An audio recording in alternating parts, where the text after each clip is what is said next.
2장 5절에서 13절의 말씀입니다. 신약성경 188면입니다. 우리 하나님 말씀을 제가 한 절, 여러분들이 한 절 교독하시겠습니다. 그때에 경건한 유대인들이 천하 각국으로부터 와서 예루살렘에 머물러 있더니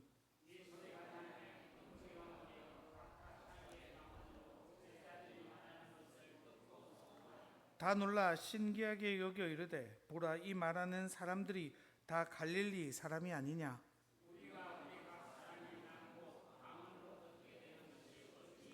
우리는 바데인과 메데인과 엘람인과 또 메소포타미아, 유다와 갑바도기아, 본도와 아시아,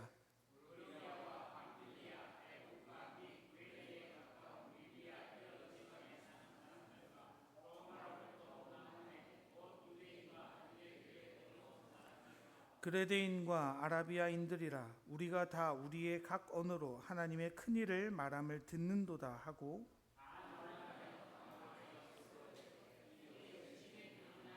함께 읽겠습니다. 또 어떤 이들은 조롱하여 이르되 그들이 세술에 취하였다 하더라. 아멘. 요즘 AI 이야기 많이 들으셨죠? 바티칸, 그러니까 천주교에서 고해성사를 AI로 한번 도입해 봤다고 합니다. 예수님 사진을 이렇게 화면에 띄워놓고요, 성도들이 와서 거기서 고해성사를 하도록 만들었는데, 이게 도입되고 바로 폐쇄가 됐다고 합니다. 이유가 뭐냐면, 이 성도들이 그 고해성사를 하면서 영적인 체험을 했다라고 주장하기 시작하는 거예요. 그래서 이 부분들이 없어졌다라고 이야기 나옵니다. 여러분, 지금 실제로 서구에 있는 어떤 교회들은 AI 목사가 등장한 교회들이 있습니다.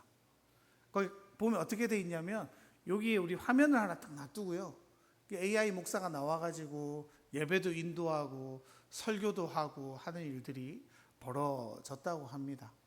이게 우리가 보면 너무 이상한 일이지 않습니까, 여러분? 그런데 이렇게 우리가 AI의 시대가 우리 속에 급격히 찾아왔고, 또 이것들이 우리 신앙을 뒤흔드는 요소가 충분히 될 수 있겠다라는 생각들이 계속해서 들어집니다. 계속 이런 것들을 보니까요, 조만간 아마 AI가 신생 종교가 되는 게 아닌가라는 염려들도 되더라고요. 이게 지금 혼돈스러운 시대를 살아가는 우리들 아닙니까? 왜 그러냐면, 이제까지 우리가 경험해보지 못한 것들을 경험하기 때문이죠. 그래서 서로가 서로를 혼란스럽게 여기게 됩니다. AI에 익숙해져 있는, 미디어에 빠져 있는 세대와 그렇지 못한 세대들의 갈등도 빚어지게 되어지죠. 여러분, 요즘 아이들 아십니까? TV를 보면 이렇게 하는 거 아세요? TV 화면에 탁 대고 이렇게 합니다. 이렇게. 우리 리모컨으로 하는데, 아이들은 그게 익숙해지기 때문이죠. 같은 화면을 보지만요, 자신들에게 익숙한 방식으로 그것들을 이해하고 해석하고 살아내려고 합니다. 그런데 문제가 뭐냐면요, 내 것만 고집하다가 계속해서 갈등이 생기는 상황들이 생겨간다는 겁니다. 사실 우리 신앙도 그럴 때가 많습니다. 아니요, 사실 우리 신앙이 더 그럴 때가 많이 있습니다. 왜냐하면 우리들의 신앙이 어떻게 작동되어지냐면요, 내가 살아온 삶의 방식 위에서 신앙생활을 하기 때문이죠. 그러니까 여러분, 내가 만약에 40년 동안 신앙생활을 했어요. 그러면 그 40년의 신앙생활은요, 내가 살아온 삶의 여정이죠. 내가 걸어온 신앙의 여정입니다. 근데 그 신앙생활을 누가 틀렸어 라고 말하면 여러분, 견디실 수 있습니까? 못 견디잖아요. 그렇죠? 여러분, 우리가 익숙해져 온 신앙의 방식, 내가 익숙해져 온 교회의 방식, 내가 살아온 삶의 방향성이 우리는 언제나 맞다라고 스스로 설득하며 살아가기 때문에 누가 그걸 건드는 걸 사실 어려워합니다. 그래서 오늘 본문에 경험되어지는 혼란스러움도 바로 거기에 있는 거거든요. 여러분, 우리가 계속해서 지금 사도행전 살펴보고 있지 않습니까? 마가의 다락방에서 120명의 성도들이 함께 기도했습니다. 약속하신 성령이 임했고, 그들은 불같은 뜨거움으로 뛰쳐나가 복음을 전했죠. 그리고 그들은 각국의 언어로 하나님의 큰 일을 말하기 시작했습니다. 우리 11절 같이 한번 읽어볼까요? 그레데인과 아라비아인들이라. 우리가 다 우리의 각 언어로 하나님의 큰 일을 말함을 듣는도다 하고. 여러분, 그들이 고백하는 내용이 뭡니까? 와, 첫 번째 뭐예요? 야, 왜 우리가 외국 사람들인데 이 언어를 알아들을 수 있지라는 게 첫 번째 놀라움이었고, 두 번째 뭡니까? 그들의 입에서 나오는 뭐예요? 하나님의 큰 일을 말합니다라고 말하는 겁니다. 여러분, 이게 뭡니까? 그 120명의 제자들의 입술에서 어떤 이야기가 나왔을까요, 여러분? 아무 생각 없으신가요? 여러분, 그 하나님의 큰 일이 뭘까요? 바로 예수 그리스도와 십자가와 부활이었겠죠. 바로 복음에 대해서 듣게 되는 겁니다. 그래서 여러분, 그들의 고백이 뭐였습니까? 7절에 보면요, 다 놀라 신기하게 여겨 이르되, 8절에 보면 어찌 됨이냐라고 그들이 깜짝 놀랍니다. 인간의 합리성으로는 도저히 이해할 수 없는 당혹감들이 그들에서 터져 나오는 것들을 우리가 오늘 본문에서 살펴볼 수 있죠. 그런데 여러분, 그 놀라운 일들이 퍼집니다. 다른 나라 사람들이 각각 자기의 언어로 들려지는 예수님의 죽으심과 부활하심에 대한 그 놀라운 소식들이 사람들에게 전해지는 그때에 사실 반응이 극렬하게 두 가지로 나뉘는 것을 우리가 볼 수 있는데요. 첫 번째 반응은 뭡니까? 우리 12절 같이 한번 읽어볼까요? 다 놀라며 당황하여 서로 이르되 이 어찌된 일이냐 하며. 어떤 이들은 어때요? 하나님의 큰 일. 와, 너무 놀라운 일이 벌어졌어. 하나님의 저 놀라운 복음이 우리에게 전해졌어 라고 놀라고 당황하죠. 그런데 어떤 이들은 어때요? 13절 읽어볼까요? 또 어떤 이들은 조롱하여 이르되 그들이 새술에 취하였다 하더라. 어떤 이들은 어떻게 합니까? 조롱하는 거죠. 술에 취했다. 술 취해서 쟤들이 저렇게 하는구나 라고 조롱하는 겁니다. 같은 장소에 있습니다. 같은 성령의 역사하심을 보는데도 그들의 반응은 완전히 달라지죠. 여러분, 우리가 이걸 보면 쉽게 추측할 수 있는데요, 술 취했다고 조롱했던 사람들은 누구였겠습니까? 외국에 사는 디아스포라 유대인이었겠어요? 거기 머물러 있던 본토 유대인이었겠어요?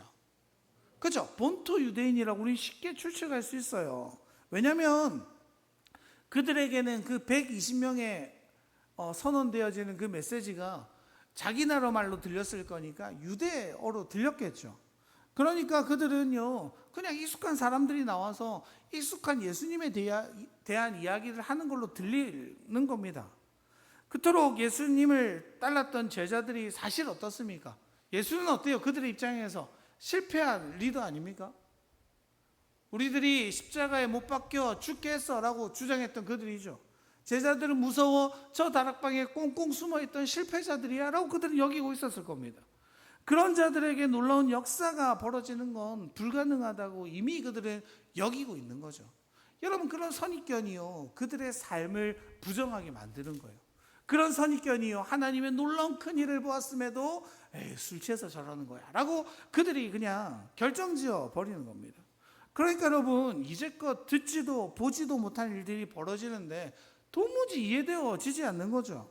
어떻게 해석해야 될지도 모르겠고 이해되지도 않고 사람들은 놀라고 있고, 그런데 그 일이 내게 일어나는 게 아니라 저 사람들에게 일어나니까 더 견디기 힘든 겁니다. 여러분, 그렇게 이상한 일들이 이루어지면 어떻게 하는 게 제일 마음 편합니까? 조롱하면 돼요. 부정하면 됩니다. 그러니까 내가 익숙한 방식으로 그들을 조롱하는 거죠. 아유, 술 취해가지고 저래. 저 겁도 없던 녀석들 술 취해가지고 술 먹고 용감해져가지고 나와서 떠드는 거야 라고 그들을 이야기하는 거죠. 여러분, 그렇게 조롱함으로써 유대인들은 어때요? 자신이 이제껏 쌓아온 신앙을, 자신의 세계를 지켜나가는 거죠. 여러분, 그런데 그렇게 굳건히 지키던 그들의 태도가 어떻습니까? 결국 하나님의 놀라운 역사도 은혜도 경험하지 못하는 자들이 되어버리죠. 그들이 예수님을 끝까지 메시아, 그러니까 하나님의 아들이라고 믿지 못했던 질문도 여기에 있었습니다. 마가복음 7장 5절인데요. 같이 한번 읽어볼까요? 이에 바리새인들과 서기관들이 예수께 묻되 어찌하여 당신의 제자들은 장로들의 전통을 준행하지 아니하고 부정한 손으로 떡을 먹나이까? 제자들이요, 음식을 먹을 때 손을 씻고 먹지 않고 더러운 손으로 음식을 먹는데 그 부정한 일 아닙니까? 예수님 저게 가능한 일입니까? 라고 이렇게 책망했다는 겁니다. 그들 눈앞에 지금 있는 자가 누구예요? 하나님의 아들, 그들이 그토록 기다려오던 메시아가 눈앞에 있는데 자신들이 정한 규칙을 어기기 때문에 저 사람은 절대로 하나님의 아들일 수 없어라고 주장했던 게 유대인들의 모습이죠. 자기들이 전해온 전통이 있어요. 굳어버린 생각들이 있습니다. 그것 때문에 그토록 기다리던 메시아를 그들은 만나지 못했고 십자가에 못 박는 끔찍한 일들을 저질렀죠. 여러분, 우리가 다음 주에 살펴보겠지만 이 성령의 역사가 요엘 선지자가 했던 예언의 성취라고 베드로가 선언하는데요, 그 예언의 성취가 지금 이루어지는 그 장면에서도 그들은 어떻습니까? 누군가는 하나님의 큰 일을 경험하지만 술 취한 자로 매도해버리는 입장에 그들은 취하게 되는 거죠. 왜 그렇습니까, 여러분? 자신이 만들어낸 자기 세계에서 그들을 끝끝내 벗어나지 못하기 때문입니다. 내가 만든 틀, 내가 만든 신앙, 내가 만든 전통, 내 생각. 그러니까 여러분, 나는 바뀔 생각이 없어. 네가 바뀌어야지, 나한테. 이렇게 주장하는 겁니다. 이게 여러분 우리에게 동일하게 적용될 수 있죠. 우리가 드리는 신앙생활은 어떻습니까? 나의 익숙함, 나의 방식, 내가 생각하는 신앙생활에 목을 매면요, 새로운 하나님의 은혜를 놓쳐버릴 때가 너무나도 많습니다. 저희가 아까 전에 찬양팀도 예배 전에 기도하면서 이런 얘기 했었어요. 여러분, 우리가 매주 나오는 습관적으로 나오는 예배라고 여기니까 새로운 은혜를 누리지 못하는 거다. 오늘 우리에게 주실 하나님의 새로운 인자하심을 위해서 기도하자라고 했는데요, 여러분 어떠세요? 주일마다 오시면서 주님이 내게 주실 새로운 은혜에 대한 감격이 있으십니까? 주님이 내게 말씀하실 새로운 말씀에 대한 기대감이 있으십니까? 그저 습관적으로 지난주도 왔으니까 이번 주도 와야지, 그냥 내가 이 신앙생활 이렇게 길게 했으니까 그냥 반응해서 나오면 여러분 우리의 생활이 조금도 달라지지 않게 되어지는 거예요, 여러분. 그리고 어떻습니까? 내 방식을 고수화하는 거예요. 하나님의 놀라운 일이 펼쳐짐에도 불구하고 저건 아니야, 저건 내가 살아온 신앙생활과 너무 달라, 그러면서 거부하게 되니까 어때요? 새로운 하나님의 은혜는 나와 점점 멀어지게 되는 겁니다. 여러분, 이제 어떤 성도님이 저한테 일렀는데요, 목사님이 좀 하자고 하면 좋겠는데 그렇게 불만이 많습니다. 이렇게 누가 저한테 일러줬어요. 누군지 찾지 마세요, 여러분. 알았죠? 그럼 또 문제가 되니까 넘어가세요. 아셨죠? 대답 좀 해주실까요? 찾지 마세요. 그 누가 나한테 일러줬다 이렇게 생각하세요. 여러분, 불만이 있을 수 있습니다. 그렇죠? 제가 뭔가 요청할 때 저 힘든데 이렇게 말할 수 있어요. 근데 여러분 해보지도 않고 그러면 안 돼요. 여러분, 우리가 이렇게 막 여러 가지를 하자는 게 뭡니까? 저 때문입니까, 여러분? 저 좋자고 하는 겁니까? 아니죠. 우리 교회가 어떻게든 하나님과 좀 더 가까워져 보려는 노력들 아닙니까? 여러분, 마태복음 13장에 씨 뿌리는 자의 비유 있죠? 거기 보면 어디에 떨어집니까? 길가에 떨어져요. 얕은 돌가에 떨어지죠. 가시 떨기 위에 떨어집니다. 주님께서 그 씨가 뿌려지는 장소가 실상은 어디라고 말씀하세요? 우리의 마음밭이다라고 말씀하시잖아요. 딱딱하고 굳어지고 가시가 많아서 주님의 말씀이 심겨지기를 끝끝내 거부하는 그 마음들이 하나님의 씨앗이 심어져도 자라지 못하게 만들어라고 주님 말씀하시잖아요. 여러분, 그래서 여러분 우리가 하는 시도들이 뭐예요? 그 마음밭이 주님의 말씀을 잘 받을 수 있게 해보자라는 시도들이잖아요. 그래서 여러분, 소그룹도 그렇죠. 다음 주 또 소그룹 하시겠지만 예배 형식을 바꾸는 것도 사실 그런 것들이죠. 다른 부차적인 거 빼고 우리가 온전히 하나님께 집중해서 찬양하고 예배하고 말씀 듣고 기도하고 결단하자, 이렇게 해보는 건데 여러분 어떠십니까? 우리가 온세대 예배란 이름으로 예배 형식을 이렇게 바꿨지 않습니까? 굉장히 단순화시켰는데요. 여러분, 이게 저도 압니다. 이게 불만이 있으신 분들이 있다는 거 압니다. 옛날이 나았지라고 생각하시는 분들이 있다는 거 압니다. 하지만 여러분들의 성품이 좋으셔서 저한테 직접 찾아오시지 않는 것도 제가 잘 압니다. 근데 여러분, 이 주일 예배를요 온라인으로 매주 드리는 분들이 있습니다. 저희 교회 분들 중에 해외에 사시는 분들이라든지 저희 교회 분들이 아닌데 주일마다 저희 교회 온라인 예배로 예배 드리는 분들이 한 3-4분 계세요. 근데 그 중에 한 부부를 만났습니다. 근데 그분들이 뭐라고 말씀하시냐면, 목사님, 그 온라인 예배를 드리는데 그 찬양하면서 말씀 들으면서 하나님의 임재가 너무 많이 느껴져가지고 너무 은혜 많이 받아요. 그래서 제가 날마다 거기 현장에서 드리는 그 성도님들 얼마나 좋을까라고 날마다 부러워하고 있습니다. 이런 얘기 들었어요, 여러분. 근데 여러분, 화면 너머로 하나님의 임재를 경험하는 자들이 있죠. 그런데 이 현장에서 하나님의 임재를 누리지 못하고 그저 불평불만 가득해 이 자리에 앉아 있는 자들도 있을 수 있습니다. 있다는 얘기 아니에요. 오해하시면 안 돼요. 있을 수 있다는 거예요. 또 나중에 저 찾아오셔, 목사님 나한테 그랬지, 이러시면 안 돼요, 여러분. 있을 수 있다는 겁니다.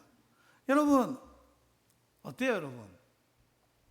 이게 우리의 마음을 왜 다치게 만듭니까? 내 생각이 우선이어서 그래요. 내 삶의 방식이 우선이어서 그래요. 내가 쌓아온 신앙 생활의 익숙함이 우선이어서 그래요. 내 세계를 지키겠다라는 내 마음의 갈증이 너무나도 크기 때문입니다. 근데 여러분, 신앙생활은요, 우리로 하여금 계속해서 낯선 세계를 직면하게 만듭니다. 지금 이 성령의 임재를 경험한 유대인들이 그렇죠. 낯선 세계를 경험하는 거예요.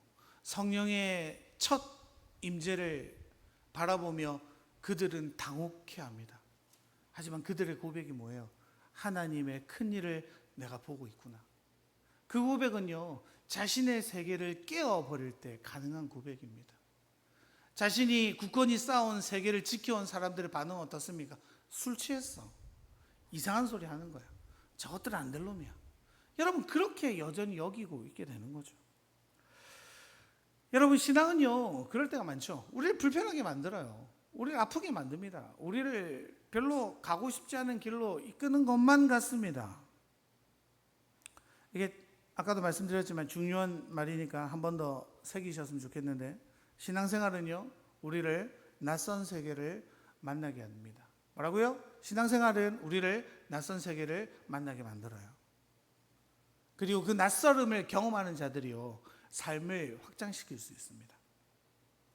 여러분, 제가 설교 준비하면서 항상 한다는 기도 있지 않습니까? 오늘 좀 많이 기도했는데 누가 삐질까 봐. 여러분, 항상 한다는 기도 있죠. 기억나세요? 한 명만이라도 이 설교를 듣고 화가 잔뜩 나서 돌아갔으면 좋겠다. 불편해서 막 어쩔 줄 몰라고 돌아갔으면 좋겠다. 여러분, 이게요, 막 설교만 내가 막 이렇게 표적 설교하고 괴롭히고 막 그러라고 하는 말이 아니잖아요, 여러분. 어떤 의미인지 아시죠? 여러분, 우리의 삶을요, 우리의 세계를 말씀이 깨트려야 되는 거예요. 내가 굳건히 지켜온 나의 삶을요, 말씀이 들어와서 깨져야지 비로소 내 안에 하나님 나라가 생길 수 있는 겁니다, 여러분. 그래서 불편한 거죠. 내가 쌓아온 것들이 부정당하는 기분을 느껴야 돼요. 내 신앙이 어쩌면 틀린 방향으로 가고 있었을지도 몰라라는 걸 인정해야 돼요.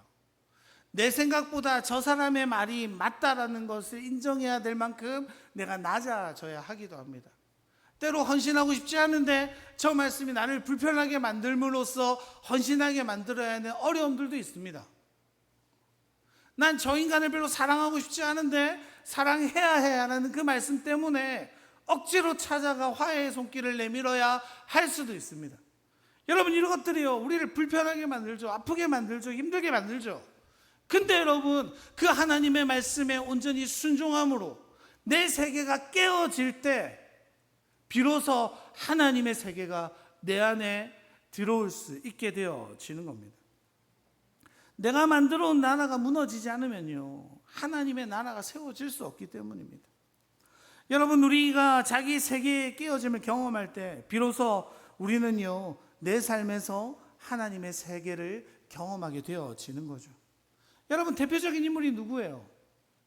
우리가 이제 사도행전 보면서 계속해서 등장할 사도 바울 아닙니까? 그가 뭐라고 고백합니까? 빌립보서 3장 8절 9절 같이 한번 읽어볼까요? 또한 모든 것을 해로 여김은 내 주 그리스도 예수를 아는 지식이 가장 고상하기 때문이라. 내가 그를 위하여 모든 것을 잃어버리고 배설물로 여김은 그리스도를 얻고 그 안에서 발견되려 함이, 내가 가진 의는 율법에서 난 것이 아니요 오직 그리스도를 믿음으로 말미암은 것이니 곧 믿음으로 하나님께로부터 난 의라. 여러분, 바울이 살아가는 삶의 중심에 누가 있었습니까? 자신이 있었죠. 자기의 의가 있었습니다. 난지 7일 만에 할례를 받았어요. 8일 만에 할례를 받았어요. 유대인으로서는 완전한 유대인이었어요. 로마 시민권자였습니다. 가멜리에 학파라는 가장 우수한 스승의 제자였습니다. 율법으로는 완전한 사람이라고 스스로 말할 만큼 율법에 능통했고 그것들을 지켜 살아갔던 그였습니다. 그런데 여러분, 그가 견고하게 싸운 세계, 그 세계가 누구를 핍박하게 만들어요? 교회를 핍박하게 만들었죠. 예수를 믿는 자들을 쫓아다니며 돌로 쳐 죽일 열심히 있는 자로 살아갔습니다. 그런데 그의 삶이 여러분, 다메섹에서 예수 그리스도를 만난 이후에 완전히 뒤바뀌게 되죠. 그의 세계가 무너지는 거예요. 예수 그리스도의 세계가 그 안에 생겨나는 일들을 바울이 경험합니다. 그 뒤에 고백이 바로 이 고백 아닙니까? 내 모든 것을 잃어버려도 괜찮아. 내가 이때까지 추구했던 모든 것들은 사실은 배설물이었어. 왜냐하면 내가 그리스도를 얻었기 때문이라고 바울은 고백하는 거죠. 예수 그리스도라는 지식이 가장 고상하기 때문에 내 삶이 내 중심적으로 살아갈 때, 내 신앙으로 살아갈 때, 나의 것으로 살아갈 때 얼마나 부족하고 연약한 것이었는지 예수 그리스도를 만남으로 이제 나는 새롭게 깨달아 내 모든 삶을 주님께 의탁하겠다라는 바울의 고백이 여기에 담겨 있습니다. 여러분, 우리는 어떻습니까? 신앙생활을 하면서 우리는 끊임없이 하나님께 요청하죠. 반대로 우린 주님의 요청에 응답하십니까? 주님, 그건 아니죠. 주님, 내 기도에 응답하여 주지 않으시는 하나님은 하나님이 아니시죠. 내가 볼 때 교회의 방향이 이쪽으로 가야 되는데 이쪽으로 가는 건 좀 아닌 것 같은데요. 여러분, 이러한 닫혀있는 우리의 마음들이요, 하나님의 큰 일을 경험할 수 없게 만들 때가 너무나도 많습니다. 그래서 우리가요, 말씀 앞에 깨어져야 하는 거예요. 주님의 영으로 깨어져야 하는 겁니다. 여러분, 마지막으로 고린도서 10장 4절 5절 같이 한번 읽고 말씀 마무리하려고 하는데요, 같이 한번 읽어볼까요? 우리의 싸우는 무기는 육신에 속한 것이 아니요 오직 어떤 견고한 진도 무너뜨리는 하나님의 능력이라. 모든 이론을 무너뜨리고 하나님 아는 것을 대적하여 높아진 것을 다 무너뜨리고 모든 생각을 사로잡아 그리스도에게 복종하게 하니. 여러분, 모든 견고한 진이 무너지기를 소망합니다. 하나님께서는요, 우리의 모든 것들을 다 무너뜨리시고 우리의 생각을 사로잡아 그리스도께 복종케 하시기를 원하신대요. 그리고 여러분, 그러한 자들이 비로소 하나님의 큰 일을 바라볼 수 있습니다. 여러분, 정말로 원하세요? 내 삶에 하나님의 큰 일이 이루어지기를? 내 삶에, 우리 교회에 어떻게 이런 일이 일어나지? 내 삶에 어쩜 이렇게 놀라운 일이 벌어지지? 그런 일들 기대하십니까, 여러분? 정말로 기대하세요? 그럼 여러분, 하나밖에 없습니다. 내 세계를 무너뜨리고 하나님의 세계를 받아들이는 거예요. 내 방식이 아니라 하나님의 방식으로 살아가는 거예요. 내가 온전히 깨어지고 하나님으로 살아가기를 결단하는 것 외에 다른 방법이 없습니다. 그렇게 결단한 자에게 하나님의 큰 일이 일어날 줄로 믿습니다. 그렇게 함께 결단한 우리 교회 위에 정말 우리뿐만이 아니라 계금 이동의 모든 주민들이 어쩜 저 교회에 이런 일이 일어나느냐고 깜짝 놀란 일들이 일어나기를 정말로 소망합니다. 우리 그러한 마음을 담아서 이 시간 함께